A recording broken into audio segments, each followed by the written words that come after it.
كتاتلنا نعدم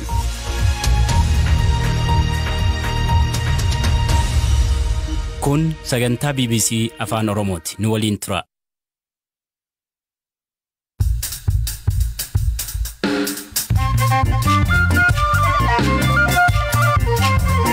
Yoya Malayoya dhaggeeffattoota raadiyoo BBC Afaan Oromoo nu dhiyaadha bakka nu dhaggeeffachuu jirtan cufaatti sagantaan keen amjal qaba. Waraanni kaab Itoophiyaa dhaabbatu Koree Noobeelii gaafatti. Baaletti hanqinni nyaataaf namoonni 250 ol gargaarsa barbaadu. Yechu bona wali wal qabatee miidhaan namaaf beela garra qaqqabu sadarkaa godinatti yaaddu hammaataa waan ta'eef deeggarsa bal'aa akka barbaadu hawaasni kun deeggarsi godhamaa jiru kun illee ammoo gahaa miti karaa ol hawaasni kun akka barbaadu. Oromiyaatti manneen murtii aadaa hundeessuun maaf barbaachisa?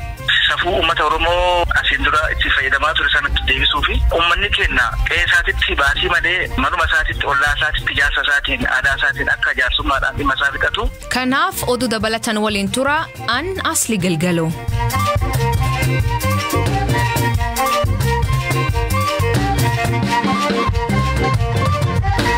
Dhaggeeffattoota oduutiin jalqabaanii Koree Noobeelii Noorwee mootummaa addunyaa dabalamuun ministeerri muummee Itoophiyaa Abiy Ahmed waraan waliinii kakaabiyyattii deemaa jira dhaabuu gaafatan. Abiy kabar 2019 badhaasa Noobeelii kan argate walajjeesuu kan dhaabuu fi itti gaafatamummaa adda qabaa jedhu Koreen kun. Waggaa tokko eegi Koreen kun gaa'ee murteessaa Eertiraa fi Itoophiyaa jidduutti naga buusuuf taphatee jedhee badhaasin booda waraanii loltoota isaatii fi finciltoota Tigraay jidduutti eegal. Waraan waggaa tokkoo fi ji'oota deemaa jir kanaanii namni hedduun lubbuu dhabanii kan miliyoona lakkaaman qe'ee isaanii irra buqqa'anii kan miidhaman akkasumas deeggarsa dhabuun namoonni hedduun beelaaf saaxilamanii fuul hawaasa idil addunyaa biyyattiitti deebis. Dhimma kan irratti Koree Noobeelii kun yaada isaanii kennuun beekamaa miti. Ministeerri muummee yaada kan irratti deebii hin kennin garuu dubbi himtuun waajjirri isaa Bileenesiyyuu asiin dura biyyattiin balaaf doorsifamnaan badhaasii nagaa tarkaanfii fudhachuu hin dhowwuu jetti.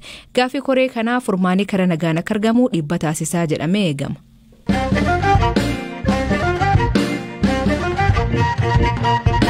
Jija ol eegee hojjettoonni Medicine Sans Frontiers Maria Tedros fi Yohanes Tigraay tajjeefaman namoota isaan ejjeesee addaan hin baafne jedha dhaabbatichi. Haa ta'u malee ejjechan isaanii tasaa hin ta'in hubannee ka jedhu MSF sochiin Itoophiyaa keessatti xiqqeessuu fi rakkoo namooma biyyattii keessa jiru furuu fi deebi'anii nagaan hojjechuu akka danda'an irratti hojjechaa jiraachuu beeksisan.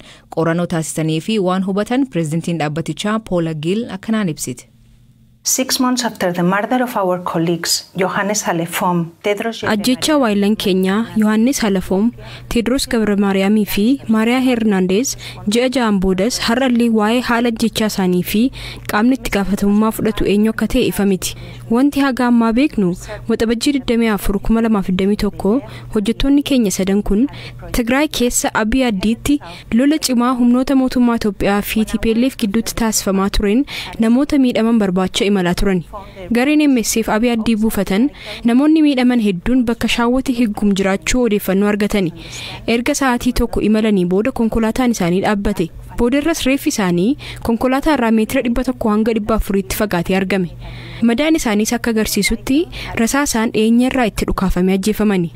Ragaan kun waan mul'isu haleellaan kun dhukaasa gidduutti wanta mudate osoo hin taane ajjecha hojjettoota qarqaarsa namoomaa ta'ee jedhamee raawwatamedha. Taateen kun wayita mudatutti hojjettoonni keenya siivilii fi hojjettoota gargaarsaa ta'uu isaanii ifatti kan mul'atu ture. Konkolaataan ittiin imalaa turanis asxaa MSF kan qabuu fi alaabaa lama mirmirsaa kan ture eeguu ta'u itti dhukaafamee ture. Haalaanis gubateera. Ji'oota 6 darbaniif waayillan keenya maaltu akka mudate baruuf qaamolee waraana kana keessatti hirmaatan mara wajjin haasawaa turre. Ministeerota mootummaa Itoophiyaa garaagaraa wajjin irra deddeebiin wal argaa kan turre waggaa ta'u ajjechaan kun akka qoratamuu fi bu'aan qorannoos akka nuuf kennamu yaalaa turre. Kana malees gaaffii ol fakkaataa ta'e adda bilisa baasaa uummata Tigraay TPLFif dhiyeessineerra. Bu'aa qorannoo kanaa isa dhumaa hanga ammaa hin arganne. Hojiin MSF Itoophiyaa keessa qabu maal fakkaataa ka jedhu Poolaan akkanaan himti. Following the killing of our colleagues in Tigray, we suspended activities.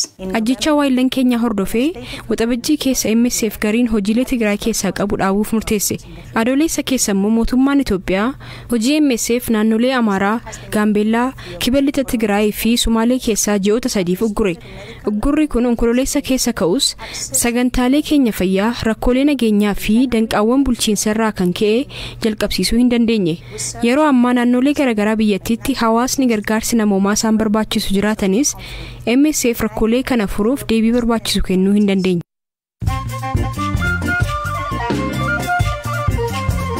Dhaggeeffattoonni amma dhuga gabaabaa addunyaa isaanii dhiyeessaa jalqabaan waancaa Afrikaatiin tapha maroo lammaffaaf argeeffameen Itoophiyaan 4-1 mo'atamte.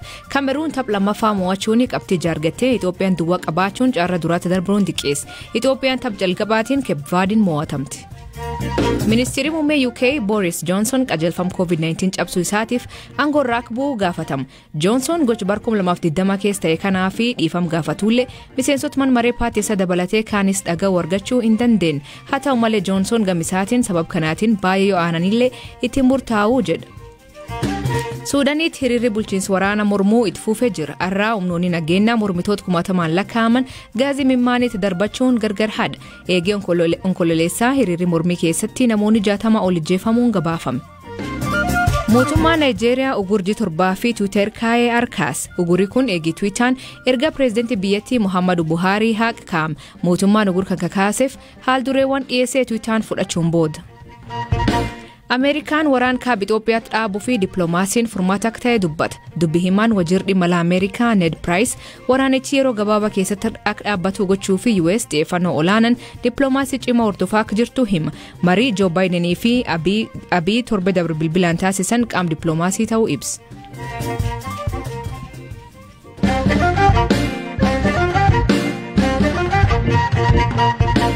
Dhiyeen kana naannoo Oromiyaatti manneen murtii idilee jiranirraa addaatti manneen murtii aadaa sadarkaa gandaaf aanatti hundaa'aa jira. Manni murtii waliigala Oromiyaa yeroo garagaraatti dhimma barbaachisummaa manneen murtii aadaa yoo ibsu dhimmuu fi jaarsummaan fixachuun qaroominaa jedha.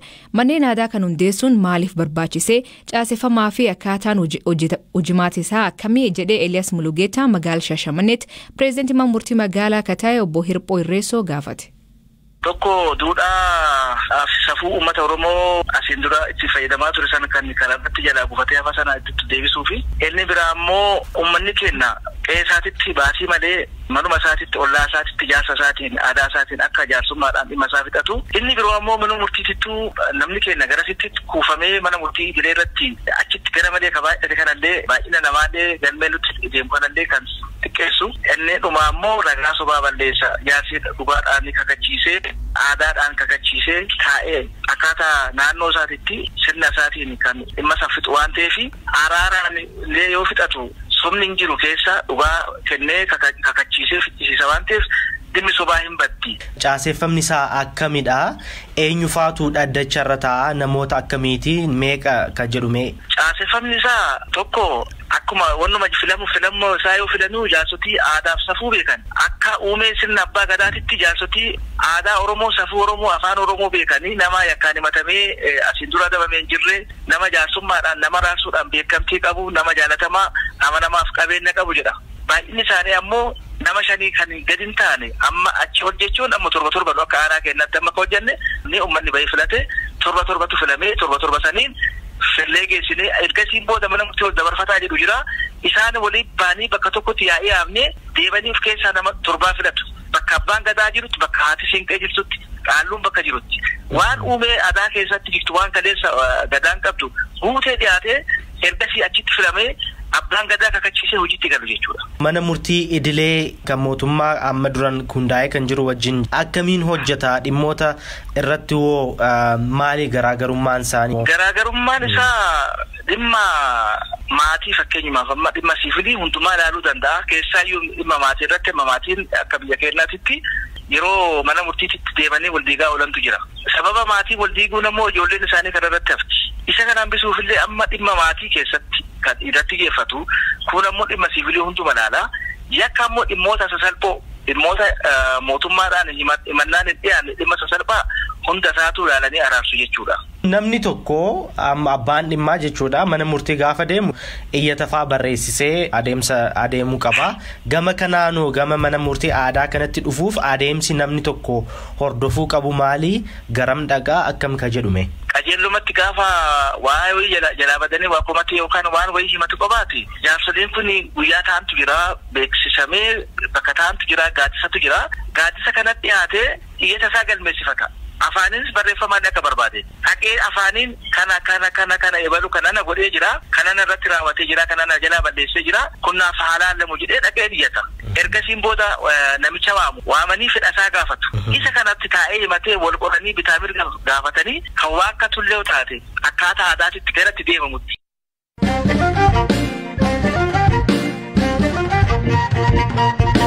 Godin Baalee Baatti hanqina nyaataa namaaf horiirraa mudateen namoonni ammaatti gargaarsa barbaadan 250 ol ta'uu ibsan.